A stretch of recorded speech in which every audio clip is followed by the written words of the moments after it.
Ladies and gentlemen, welcome back. Please come in. Yes, come in.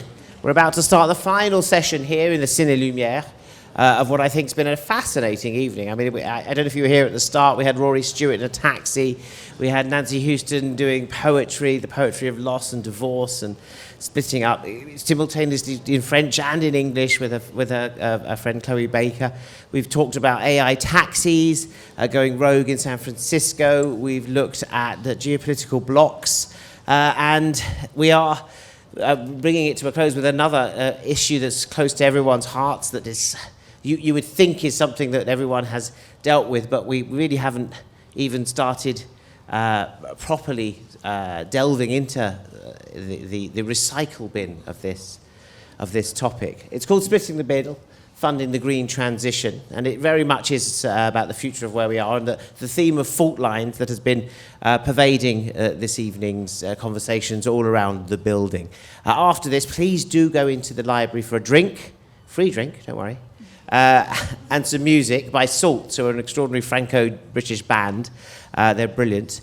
And it'll be just the sort of thing to bring us to a close and to kind of digest the ideas that we've had, because there's going to be coming loads. There's a Q&A at the end of this session, and after that you can have a drink and a dance. But this panel is, I'm really looking forward to it. It's going to be chaired by Laela, Pakpour, Tabrizi. There's going to be Brendan Curran. We've got Emily Fry. We've got Jérémy Mast. It's an extraordinary panel. Would you please welcome to the stage here at the Ciné Lumière?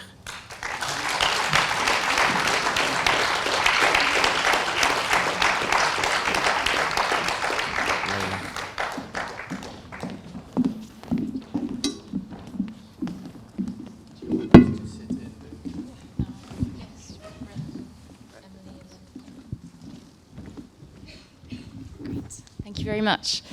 So welcome everybody. As mentioned, I am Laela Pakpour Tabrizi. I'm the finance director at Virgin Media O2, and I'm also a Franco-British young leader, amongst other things.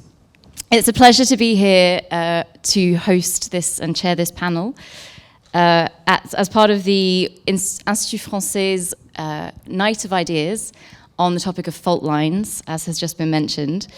And we're going to be discussing the literal burning issue of our time, which is the climate crisis.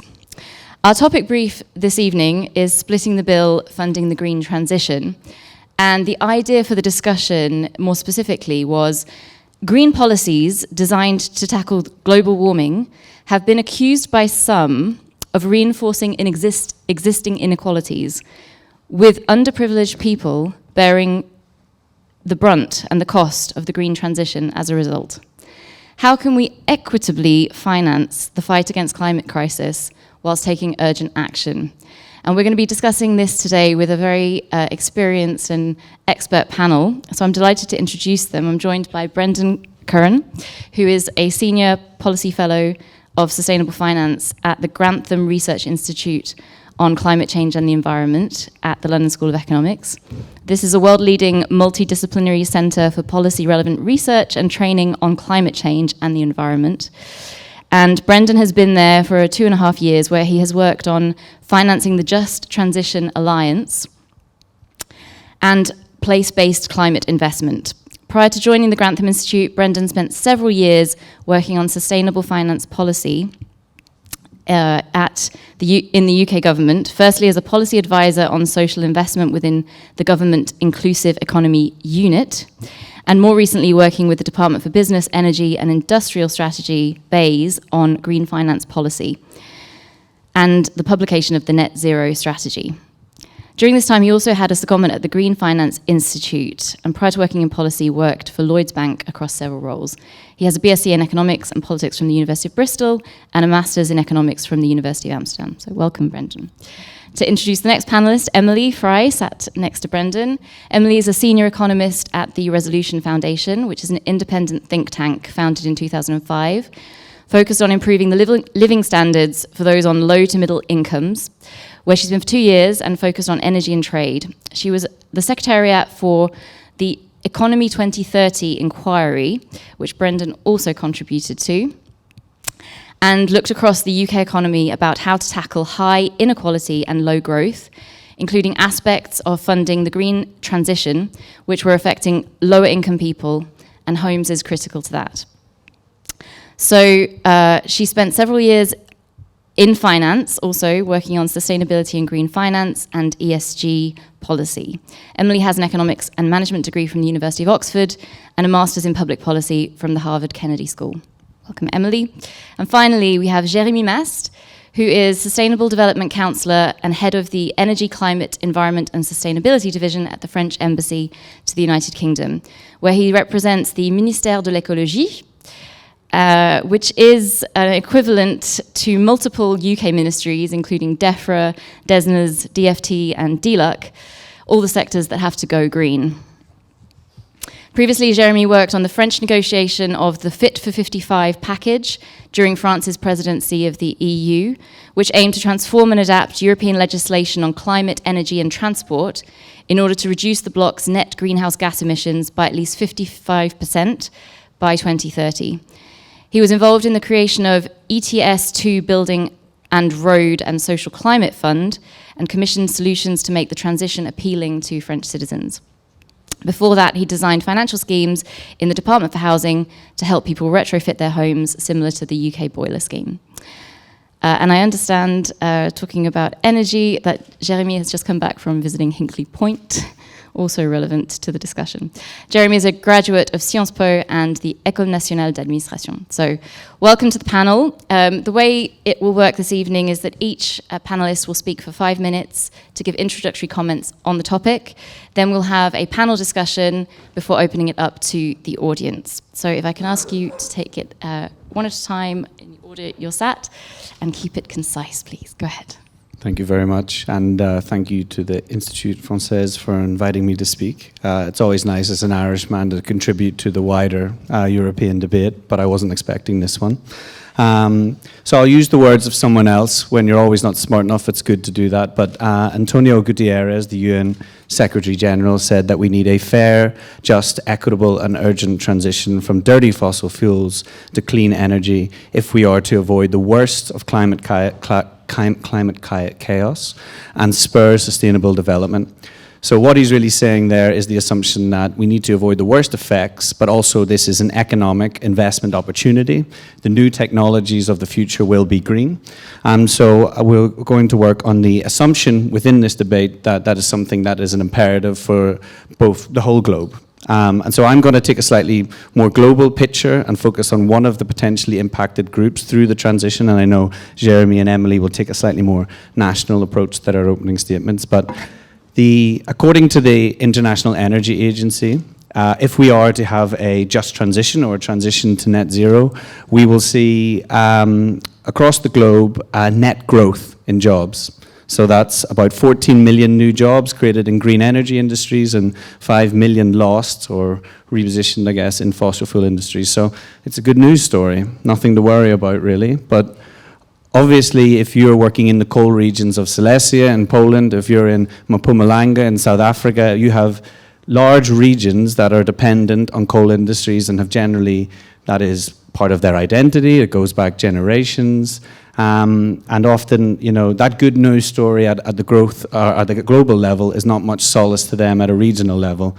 Often these are regions that lack economic diversification, and the removal of these industries is going to potentially, you know, we only have to look at the 1980s in the UK, generation upon generation of a lack of economic productivity and growth. So I think, even though obviously we take the imperative that a transition to net zero and a decarbonized energy system globally is what we need, it is almost nigh on impossible that that is going to be in any way smooth.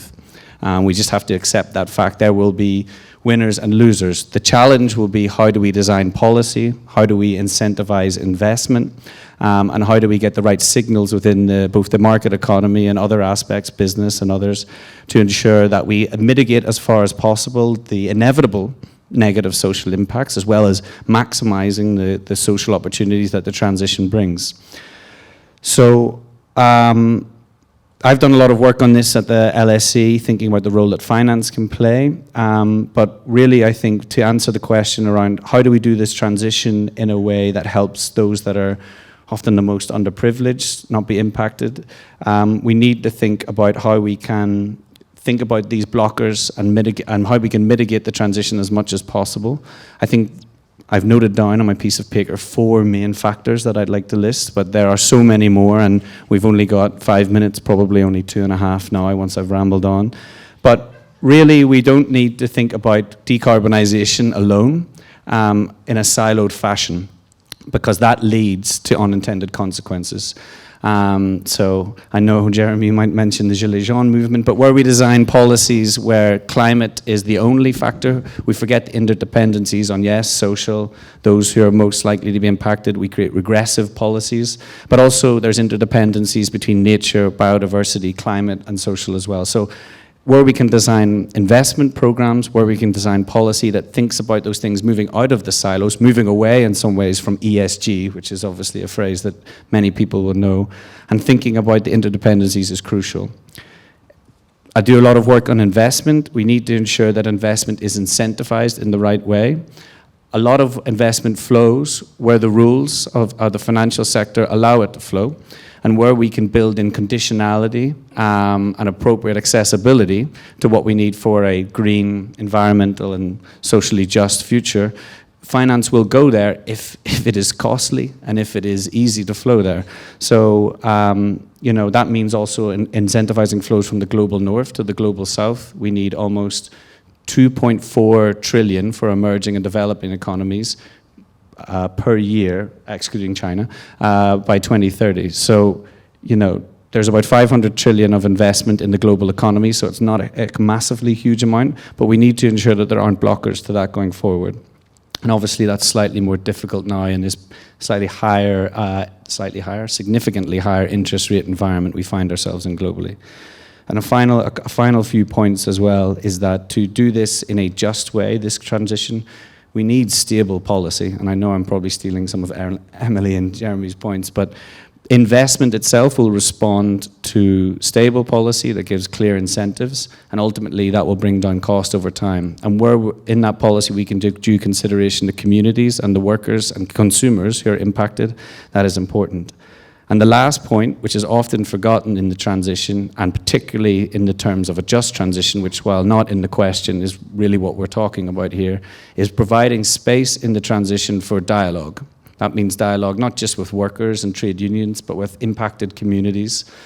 Take the extraction of lithium or other critical minerals that we'll need globally. A lot of those will sit on indigenous lands. Now, we will still need those minerals, but there will have to be an element of negotiation with indigenous communities, those at a local level, to ensure that the extractive past practices that we adopted are not what the future is.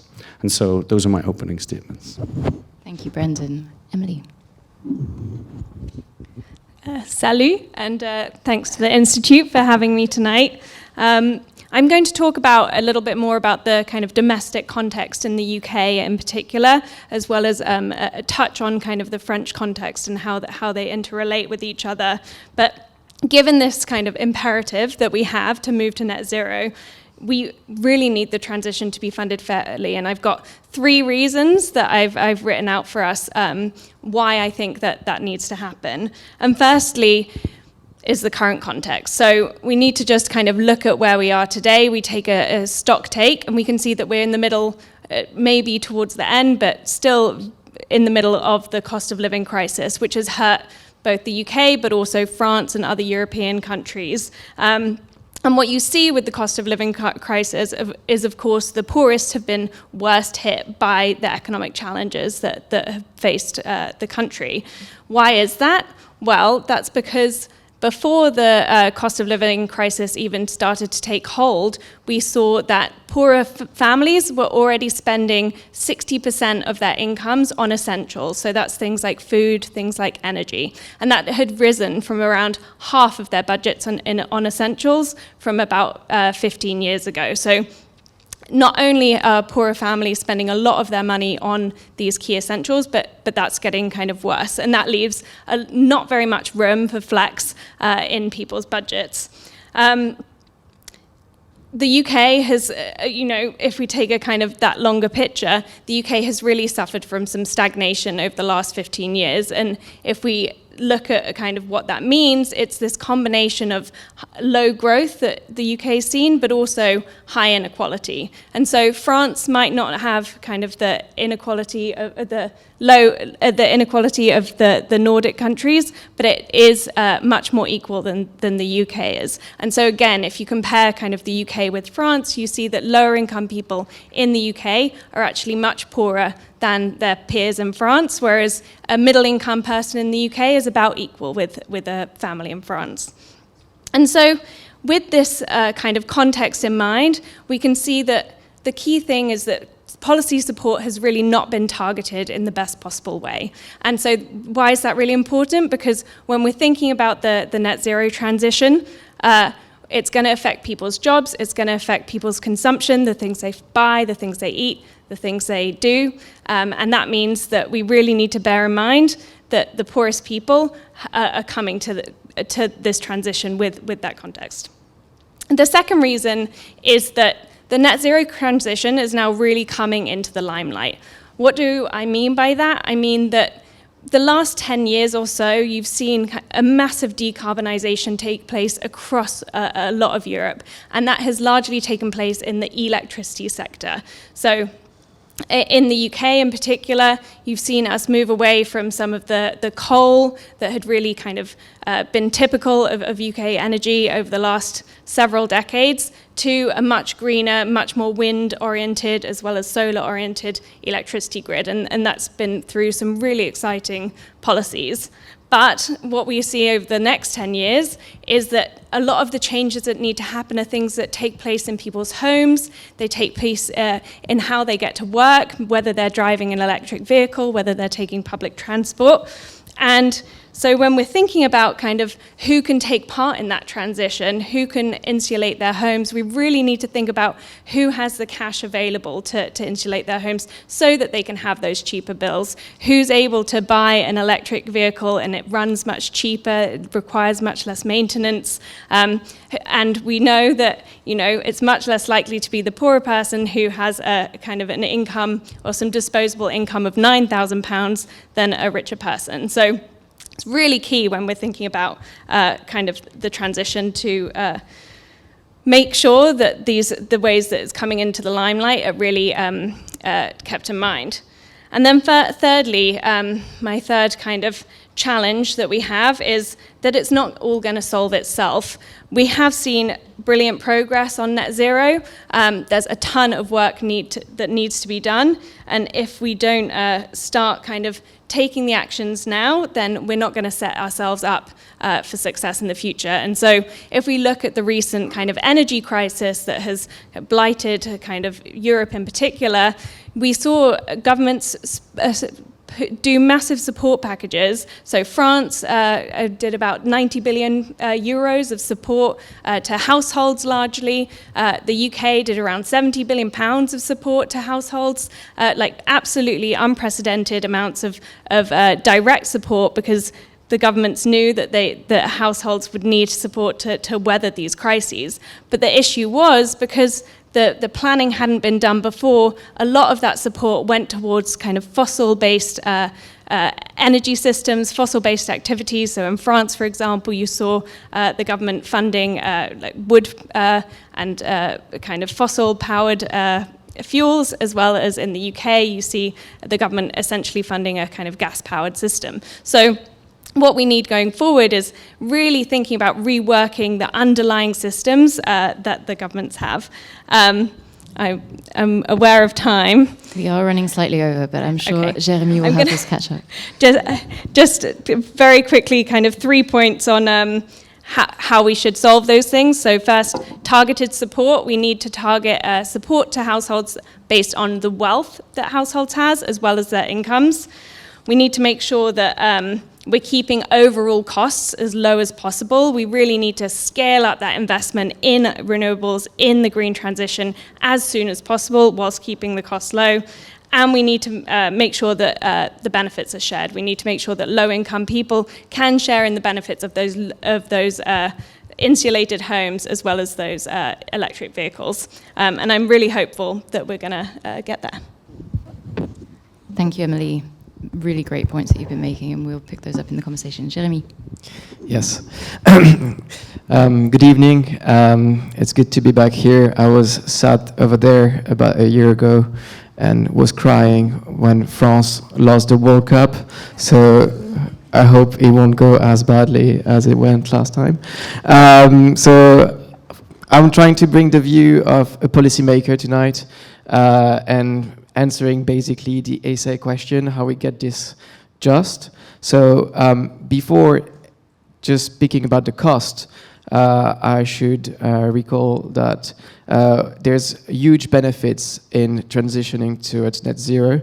And as Brendan said, there's a good story to be told, and it's not told enough that the transition is both a huge economic opportunity and it will bring benefits to the overall society, both in terms of monetary benefits, but also non-monetary. So thinking about breathing a cleaner air or improving health across society.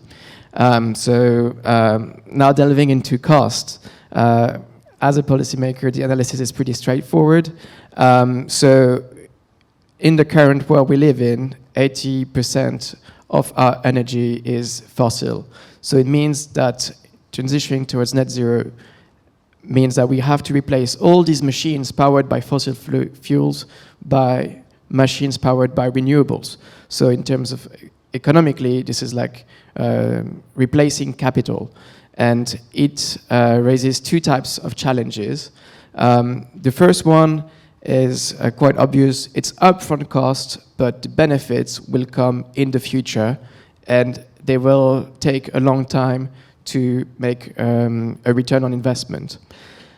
And the second big challenge is that all economic actors do not have the same capacity to invest. So typically, lower income households have a very low capacity to invest, while the most well-off have a higher saving rate and therefore higher capacity to invest. If you think about the price of a car, a new car is maybe 20 grand, 30 grand, and that's basically 1 year or 2 years worth of revenue for a low-income household. So it's hard to expect them to pay and to make the transition straight away. And the tragedy in all that is that those who cannot pay are also the least polluting households. And it's pretty much the opposite if you look at rich households. So speaking about the yellow vest movement quickly, I think from an economic point of view, again, we did the right thing in like rising the carbon price, because if you ask any economist, I'm sure tonight, the best solution is to increase carbon price. But we got the optics wrong, and we drew some lessons from that, but the optics were wrong because A, the rise was unexpected, so people were not expecting a rise of the carbon tax. B, people were left without a choice. So if you're driving your car to go to work and you live in the countryside, you don't have public transport like here in London, and that's an issue because you're depending on your car to drive around. So increasing the cost of fuel basically means reducing your power to live your daily life. And C, it was in a global context, in a policy context where in the same budget, we lowered the taxes on capital gains. So people are not stupid. They make the connection, and when they see that basically people having financial investments are going to pay low taxes, while the cost of the taxes on petrol is going to rise, they do the connection and they feel like they're paying for the rich, basically. So we got the optics wrong, and the lessons we drew is that we have to draw a plan. And that's what we've been doing in France since 2022, a big plan. And on just transition, we've got like 4 principles that we're trying to implement. So the first one is that the transition's got to be structural, in the sense that it's not one sector specifically. It's like you have to take the whole economy to tell the right story. Otherwise, it's not working. The second principle is that it has to be proportional in terms of what people and the companies and all the actors can actually bring in terms of efforts, because we don't have all the same capacity to reduce our emissions, we don't have the same investment capacity, so we're taking this into account.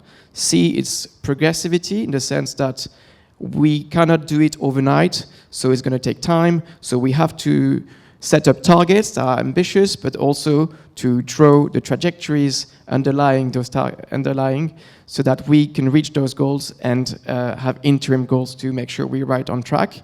And last but not least, it has to be a social transition. And the very principle we have, and I'm happy to discuss that further on, is that we do not leave anyone without a solution before imposing more constraints on people.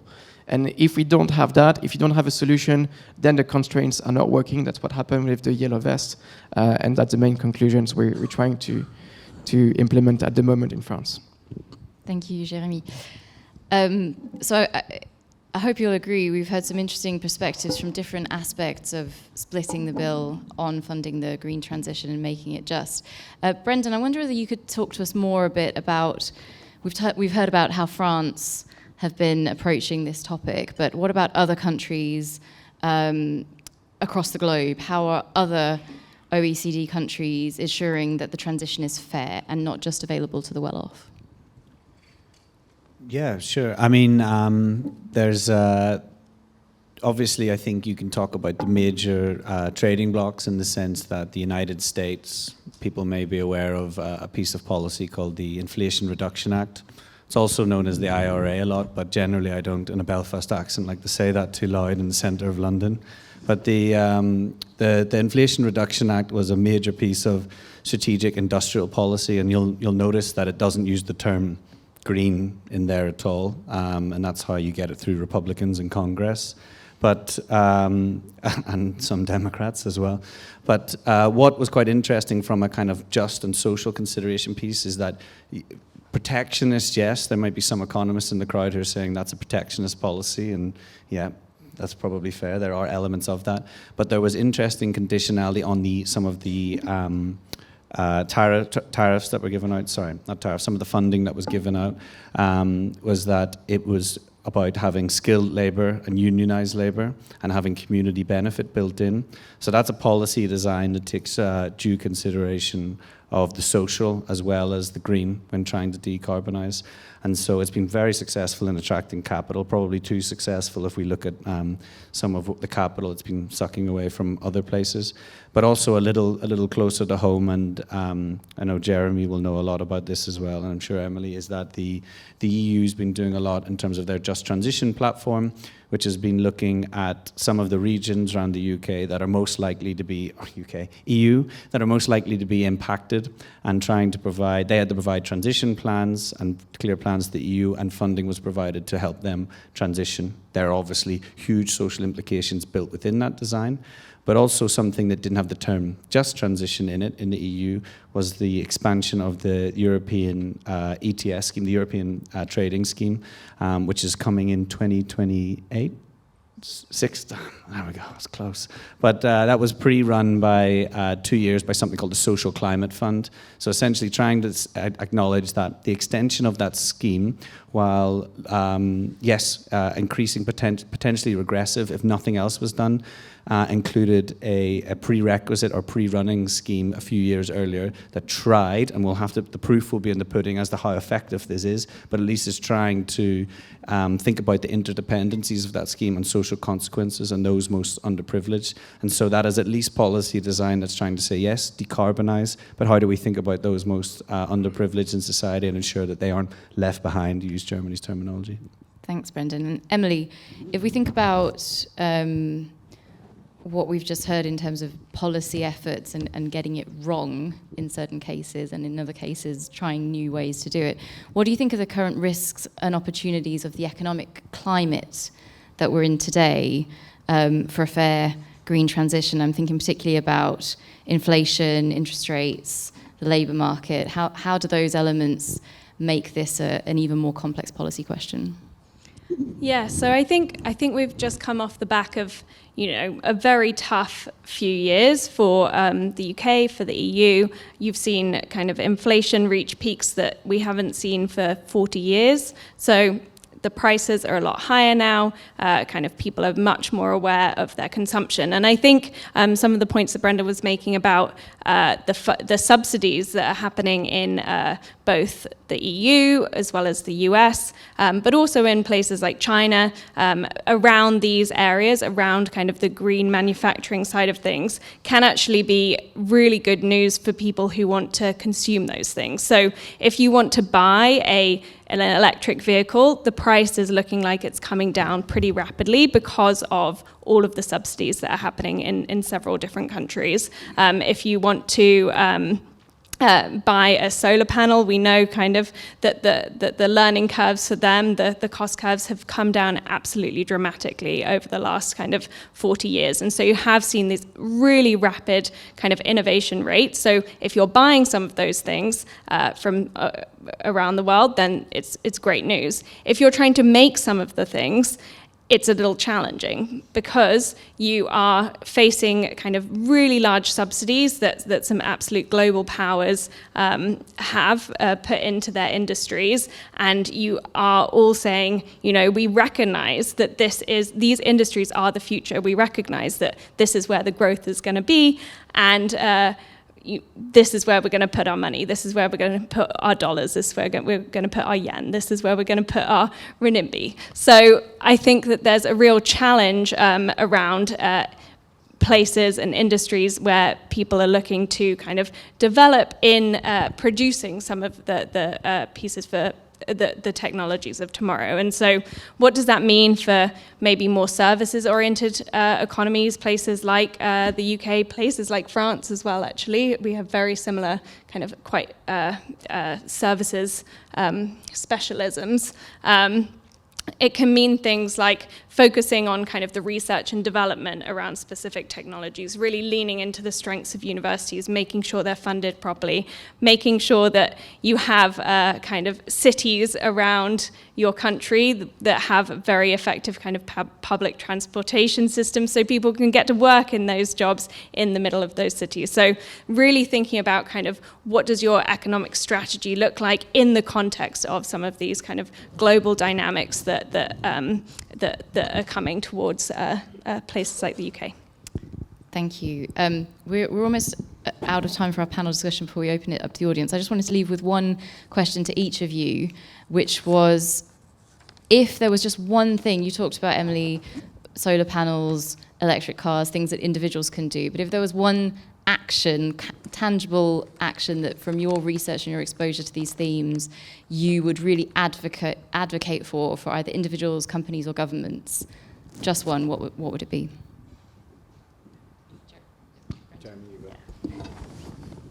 It's a tough one. That was not on the script.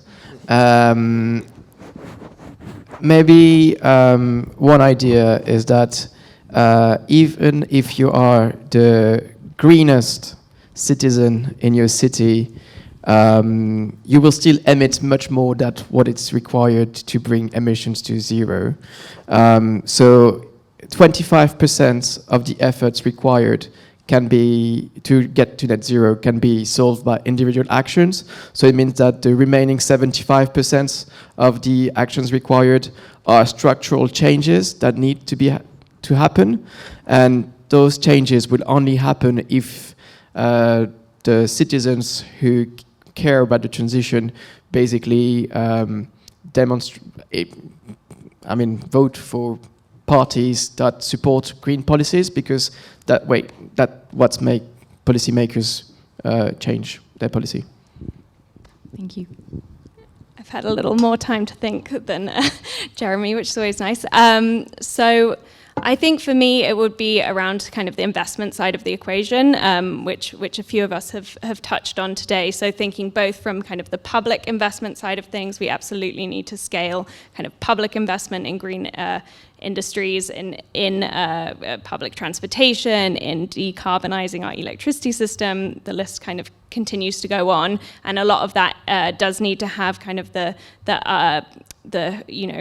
the risky capital that can come from the public sector. But then we also need businesses to be investing at pace in kind of green industries as well. And so some of the ways that we could think about why are businesses not necessarily kind of investing in those things at the moment in developed markets, why in the UK have businesses not been investing. And one of the kind of conclusions as part of our research on the Economy 2030 inquiry with the Resolution Foundation and the Centre for Economic Performance at LSE was that managers actually need some more kind of oomph and some more pressures maybe to make investments. And so that could come from, shareholders being much more consolidated and having many more block shareholders, but it could also come from having more workers on boards and having workers kind of representing the interests that they see, maybe for their children as well. So making sure that they're investing not only in kind of the companies and the sustainability of the companies, but also kind of the sustainability of the planet as well. Thank you, Emily. Very quickly, I think we shouldn't focus too much on individual decisions. I read in a very good book recently that the individual carbon calculator for a personal carbon calculator was created by an oil major. Now, someone can fact check me on that, but really they're trying to distract away from what is the actual structural changes that need to happen. But my one thing that I think would really needs to happen is we're seeing significant chronic underinvestment from OECD countries into the emerging and developing nations, and there are a lot of financial architecture reasons for that. I won't bore you with Solvency II and the like, but that really needs to be changed, and sort of symbolic gestures like the loss and damage fund of 100 billion isn't really going to cut it. So I'd say to the OECD countries to do more, I think would be my advice. Excellent. So we're going to open it up to the audience for questions to the panel. I can see a hand raised. There are some floating microphones. If you can say who you are and address your question, if you have it to one person in particular or to the whole panel. Sure, Katharina Hillenbrand. I'm an energy and climate financier and policy advisor. So some of it is comments, some of it are just we are in the night of ideas, so just thought-provoking. Very much appreciate the panel's perspective and the understanding of that we need holistic and systems thinking, and I think that is quite the right way of looking at it. I would think it might be worth and perhaps inviting governments, policies and thinkers to take the step back in basics, economics, finance, policy and markets 101, taking that step saying if we can actually create wealth-creating policies will enable the transition, will enable the just part. You then get into the policy of appropriation of that wealth, which is a connected policy. But if you manage to create economic growth, agnostic economic growth, wealth, jobs with underlying industries, and some of the green policies are actually in doing that, witness IRA, NZA and those. But shouldn't there also be this really back to basics focus? We're in the cost of living crisis. We can't spend on defense. We can't just transition. We have all these issues. Let's go back to this very basic, create wealth, then see how can we productively use that wealth, use principle number 2, the state of guardian, the safe, stable hands, the stable legal framework that puts it in order, but not getting into that great temptation of over-intervention, there is a bit of a phase that we're seeing on this. And we're needing business and capital to enable, because ultimately the market will deliver again, that's economics 102, the far stronger lever on the multiplier of the beneficial effect of the wealth and the transition. So in that point where we can get capital and the markets in, it will ultimately deliver the just transition. But it's suggesting some slight focus, not complete shift, but tweak. So thank you for your question.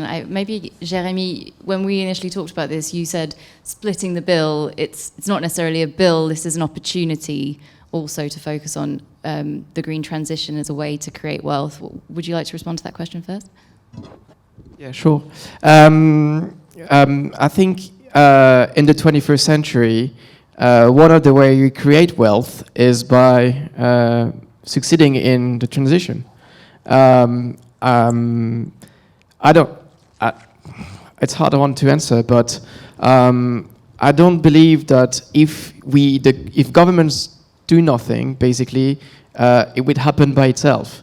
And actually, when we speak to investors here at the embassy, the first thing that come up in our talks is like, we need the right policy. So then we can discuss about what is the right policy and how do you split the bill and how much government needs to intervene. But there's an expectation from the investors we've been discussing with, and we speak to quite a few, that there should be the right policy in mind. Because basically, before we got serious about net zero, which only was about 2 or 3 years ago, when COP26 happened in Glasgow and the world decided that we should get to actually net zero. Nothing really happened, nothing really changed. Climate change was real for a long time, it was known, and Kyoto was like 2005. We tried to share the burden, governments knew, and nothing changed. So I guess if the markets can provide, they would have provided before, so you kind of need government intervention. Maybe I'm too French on that, I don't know. Emily, do you want to give a British perspective? Yes, sure.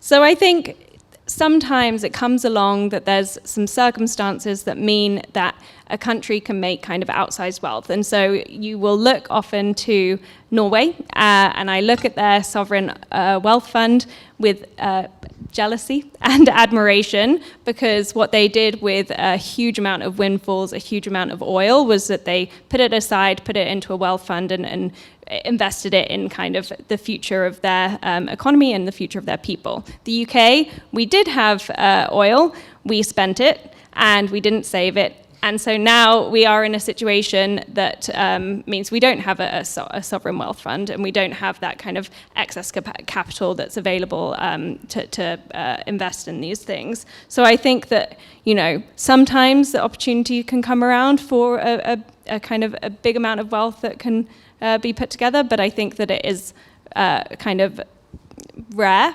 But I do think that kind of to your point on the economic climate and the markets kind of functioning themselves, one thing that definitely keeps me up at night at the moment is interest rates, and the fact that interest rates are so much higher than we've seen in the last 20 years. And that means that it's a lot more expensive for us to invest in the capital that we need to build things like the electricity system and a lot of the kind of offshore wind, a lot of onshore wind, solar. It's really capital intensive. So for every kind of additional basis point on the interest rates that we have is quite a lot more money that we will have to spend on the transition. And so you see that kind of really putting pressure on kind of budgets and it becoming kind of a big conversation in the UK at the moment around how much to spend on the green transition. So I think that it does have these kind of very real impacts in these market signals and kind of like keeping costs kind of as low as possible to get this done is really important for that. Thank you. I think, Brendan, you wanted to come in too. I do want to take more questions from the audience, but did you want to add something? No problem. Just very quickly. I think there's a lot in that question. I hope I'm responding to it correctly, but and certainly I think the teaching of Economics 101 and 102 probably needs a bit of revising, or at least people need to get to Economics 110 for, that's a lot of the problem we have in terms of policymakers, that they only do Economics 102 and then never get any further, but that's a different point. I think you're absolutely right that there is no more efficient mechanism of allocating capital and allocating decisions than the free market when it's unleashed. But if you can show me an example of where a free market operates that is not where the price is not, is where risks and price are accurately priced in, and there's not the intervention from public investment and from policy, I'd love to see it. Basically, we mostly work in a mixed economy where the free market responds to signals from public investment and policy, and that's the case with the Inflation Reduction Act, that's the case with the EU, and it's the case with the fossil fuel industry as well, which is heavily subsidized as well. So I think we can unleash the free market, as you correctly say, to do the right things, but it is unleashed. It is unleashed and set in the right direction, and that's why regulation and public investment, incentivizing the right thing, is crucial. Thank you. Do we have more questions? Yes, I see a hand in the middle here. Yeah, that's a good idea. I'll take 3 questions and then we'll answer them. Thanks. Francesca Hill. I think all 3 of you have talked about the importance of kind of systemic structural thinking in our approach to net zero. I guess I'm interested in incentives for decision makers, both within government and within Parliament. If we look at the UK government, for a while, business was in the same department as energy, and that potentially could have possibly caused some of the decision makers to think about both of those 2 things in the round. It's now the case that business and trade, that transport, that housing, those sectors which are so crucial for this transition are in different departments to the department that's looking at that transition and energy. Do you have any reflections on how we can make sure that decision makers are looking at all of these things in the round and making the right kinds of decisions that lead to that systemic change? Thank you. We'll take 2 more. Yep, over in the corner. Alex Munnings. Isn't one cost which is slightly being overlooked here is the cost of not doing anything towards the grand transition? The potential for climate change, massive population displacement, droughts, flooding. I mean, who's going to pay for that? Good question. And we've got one at the front here. Hi, I'm Rod. I work in low carbon solutions. One of the issues that you guys are talking about is electrification, and certainly that's going to be massive. But certainly there are going to be molecules involved in our transition for feedstock, for basically hard to abate industries. And honestly, I think that's where a lot of the global carrot comes from, where we can offer countries the opportunities to produce those molecules for Europe, where we paying for them. On the flip side, I'd just like to ask a very quick question in terms of the protectionism.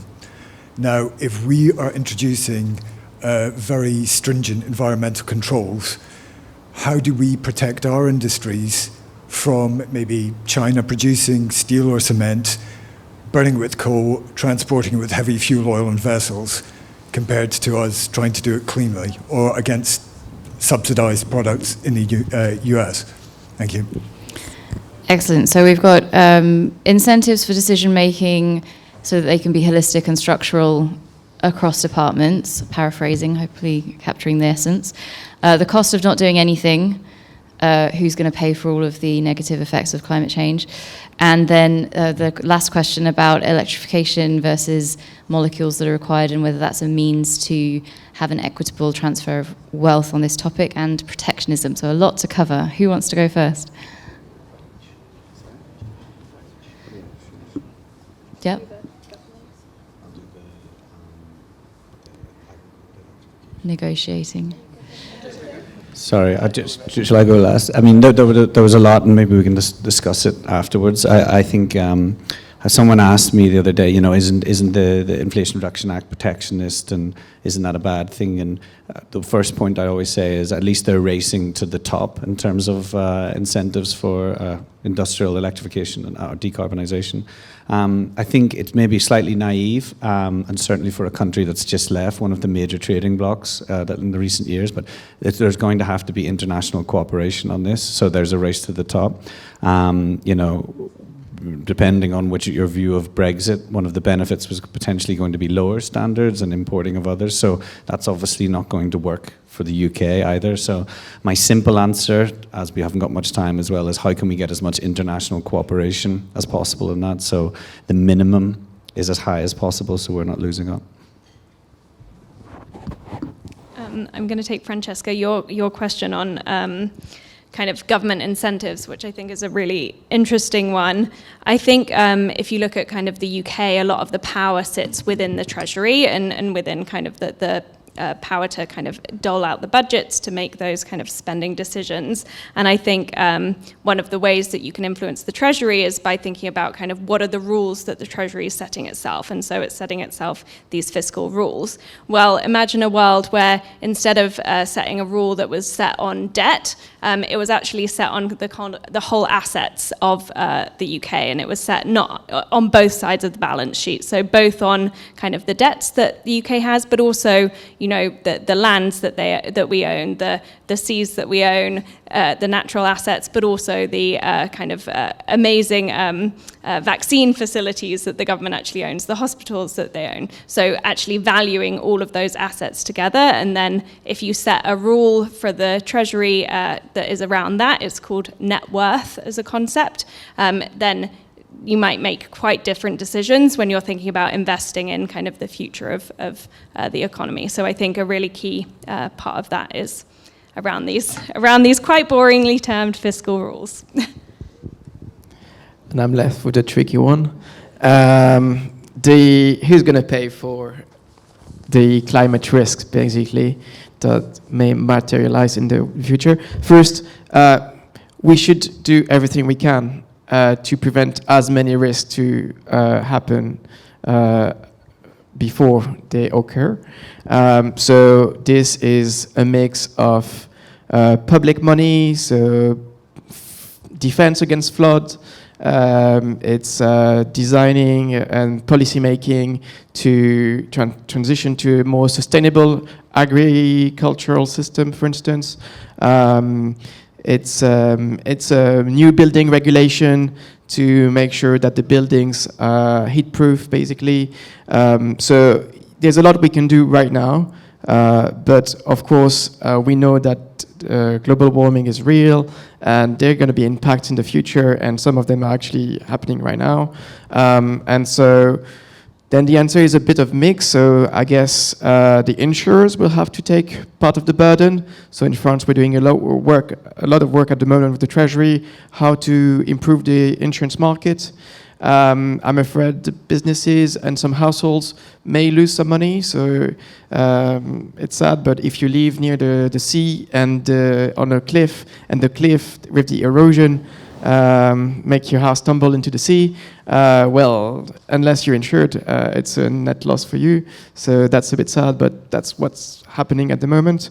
And last, but maybe also the government will have to pay. I'm not sure which cost and which risks we will cover in the end. But it's likely that the government will chip in some money, like we're doing with agriculture, for instance. If there's a bad season and farmers lose all their crops, the state's gives some money because it's hard to insure against this risk. It's basically there's a market failure there. So yeah, that's again an quite an academic answer to your question.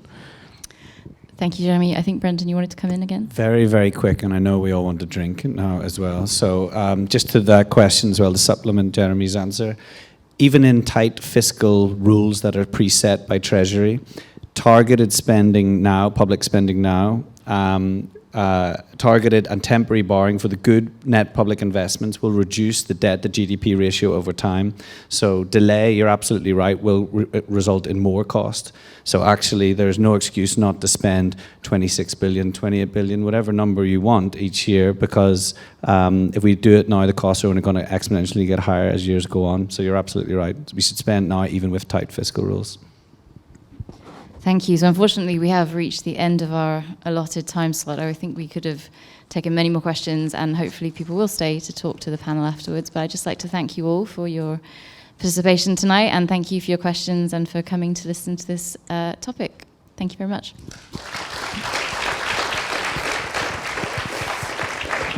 Fantastic panel. Laela, Pakpour, Tabrizi, Jérémy, Mast, Emily Fry, and Brendan Curran. Thank them again.